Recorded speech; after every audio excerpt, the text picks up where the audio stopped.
With the plant financed and built, new products they developed attracted new customers. Chains like Red Lobster and Macaroni's and Delta Airlines. And sales zoomed to the millions of dollars. So look at what Michael Biscano's adventures in the family kitchen have triggered. A business venture that allows people across the country to sample his basil pesto and many other delights. This is Everett Banning, First Business in Port St. Lucie, Florida. If you would like to apply for the 1998 Blue Chip Enterprise Initiative Award, give us a call toll-free at 1-800-521-3442. Fax us at 202-463-3186 or contact us through the internet at www.firstbusiness.org. We'll see to it that you get an application. Our Streetwise Business Tips this week examine ways to make your products stand out from the competition. Today, a first look at how to perk up your packaging. Here's small business consultant Bob Adams with Streetwise Business Tips. Don't judge a book by its cover, they say. But as a book publisher, I can tell you that the cover is exactly how most people judge books. Especially when you're selling a product through retailers, the name of the product, the design of the package, and the sell copy make all the difference in the world. The first resume book I published was called Paper Tiger and sported a cover picture of the same animal. The sales were abysmal. We retitled it Resume Handbook, gave it a powerful alt-type cover, and wow, the sales really took off. When we first launched our business software line, sell-through was weak, and most blamed the packaging, which I found hard to believe since I designed it myself.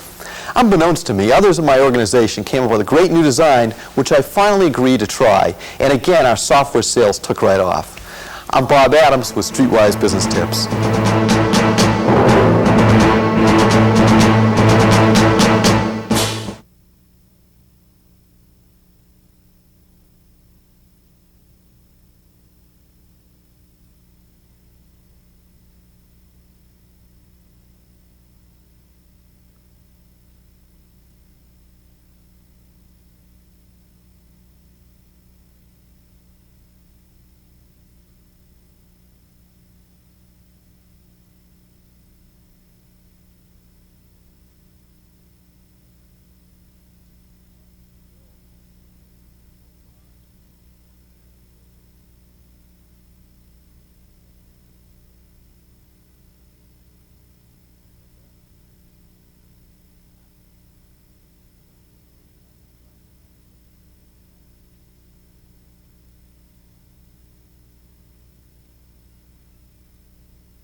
The tax cuts bill scheduled to be signed into law by President Clinton tomorrow contains a series of important tax cuts for small business. First Business correspondent Dan Cush has a look at the details. Good morning, Dan. Good morning, Bart. And you look at the fine print, it looks pretty good for small business.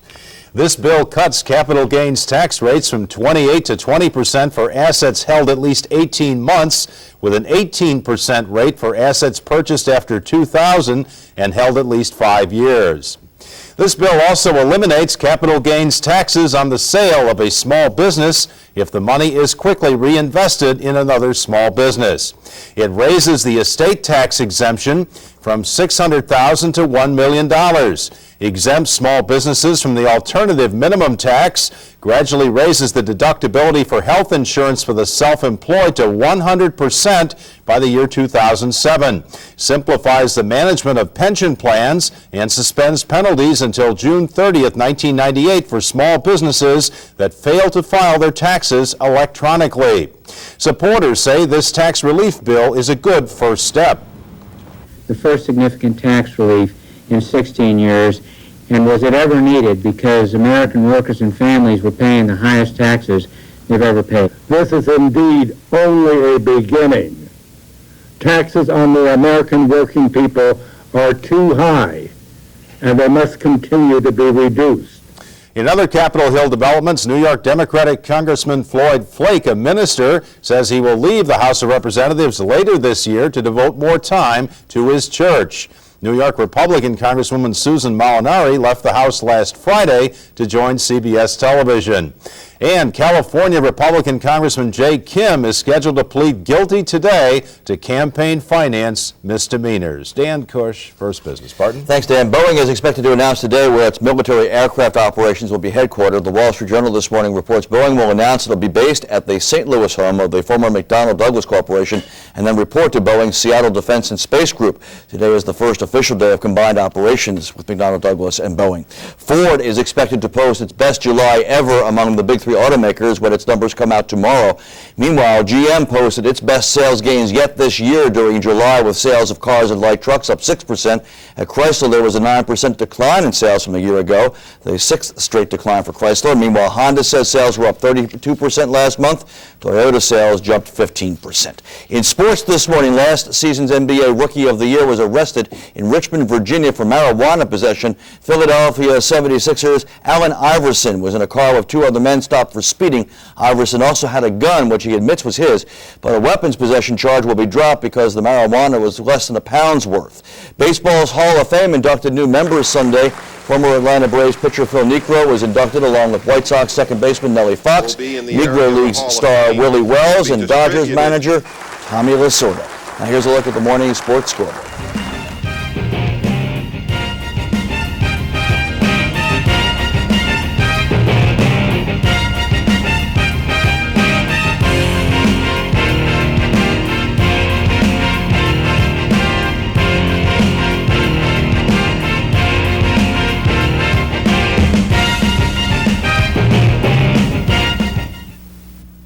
Take advantage of this special subscription offer from Forbes. Call now for your free trial issue. When the bill arrives, pay it or write cancel on the bill and owe nothing. You'll also receive our mutual fund survey free. For only $19.97, Forbes can help you realize your dreams. Call now.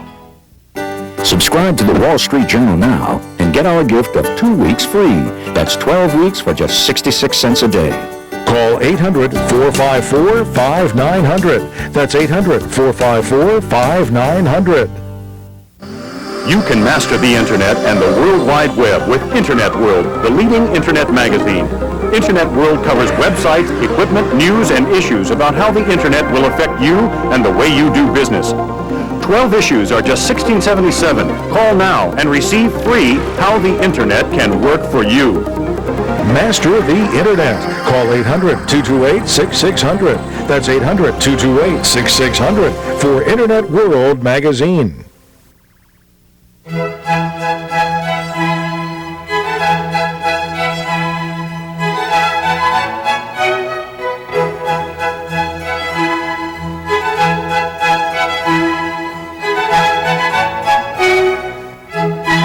Wouldn't it be nice if everything on TV had ratings this high? Families and businesses across America rely on Mass Mutual for life insurance and financial security. Mass Mutual, the blue chip company.